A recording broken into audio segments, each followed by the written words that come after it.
All right, guys, we're gonna look at we're next gonna look at classifications and combinations of functions. The material for this in your textbook is found on pages 24 to 26, and it encompasses a number of different topics. So there's quite a few different things that are important in here.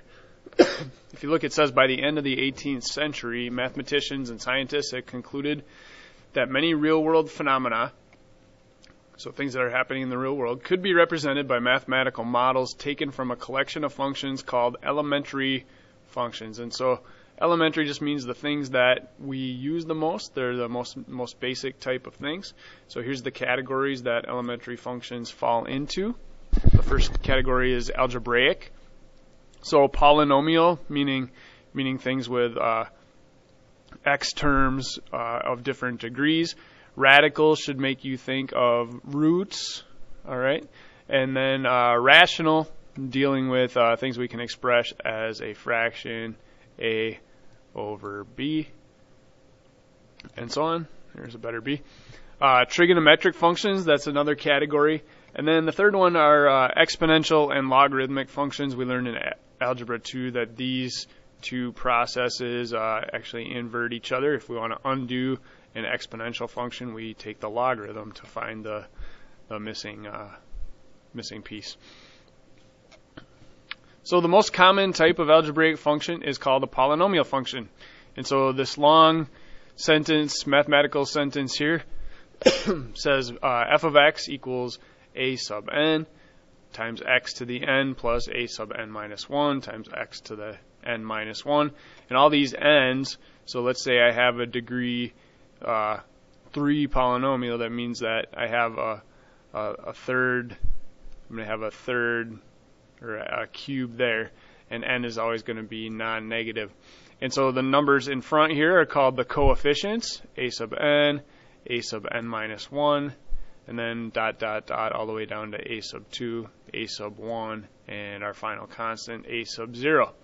And a sub n is the leading coefficient, so this front coefficient, and a sub 0 is a constant term, so this will just be a number, not attached to any variable, at the end of the polynomial function.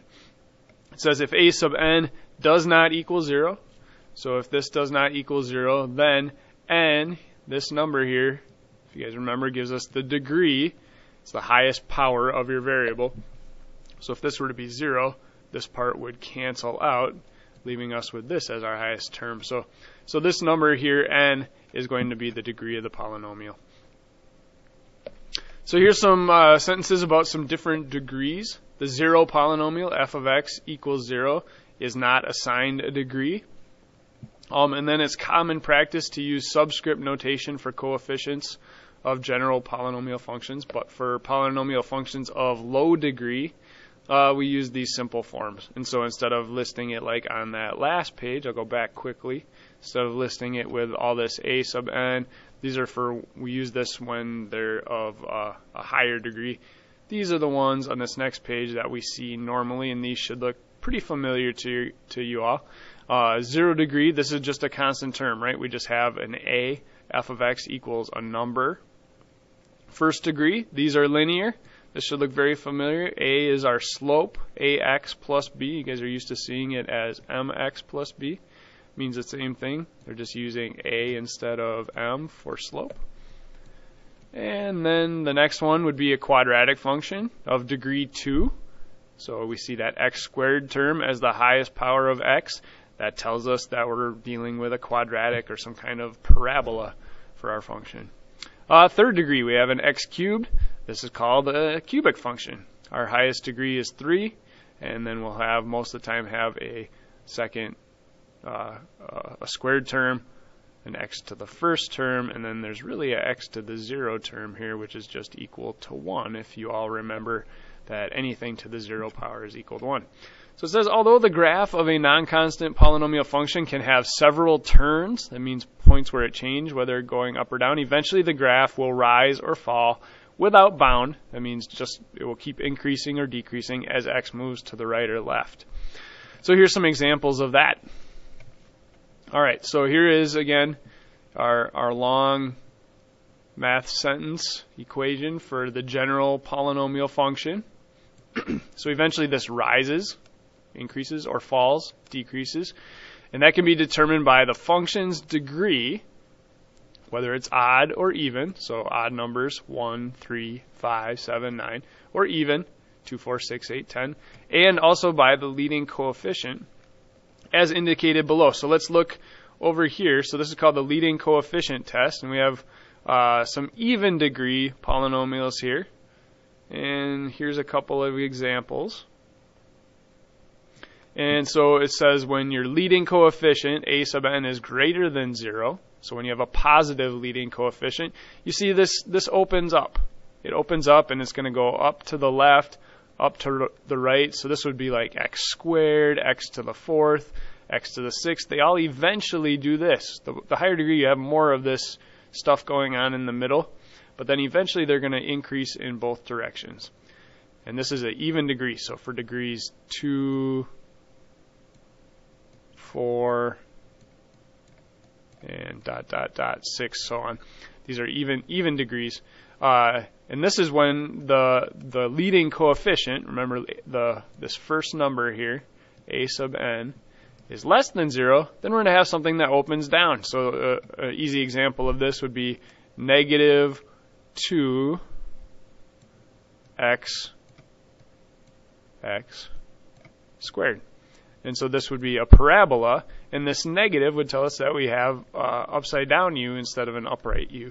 And that's the idea here, is that leading coefficient of negative 2 tells us it opens down, and eventually it's going to decrease without bound to the left and to the right. The opposite is true for graphs of odd degree. So degree 1, 3, 5, and so on. Same type of thing. If the leading coefficient is greater than 0, you see they're going to go up to the right, but down to the left. So that's for odd degree. So this would be like an x cubed here, positive x cubed. And then something like negative x cubed, or negative x to the 5th, is going to go up to the left and down to the right. And so they just do the opposite of each other. So you'll see with even degrees, they do the same thing on both sides, whether it's increasing or decreasing. And odd degrees, they're going to do the opposite of each other, up to the right, down to the left, or if we have a negative, it's going to be up to the left, down to the right.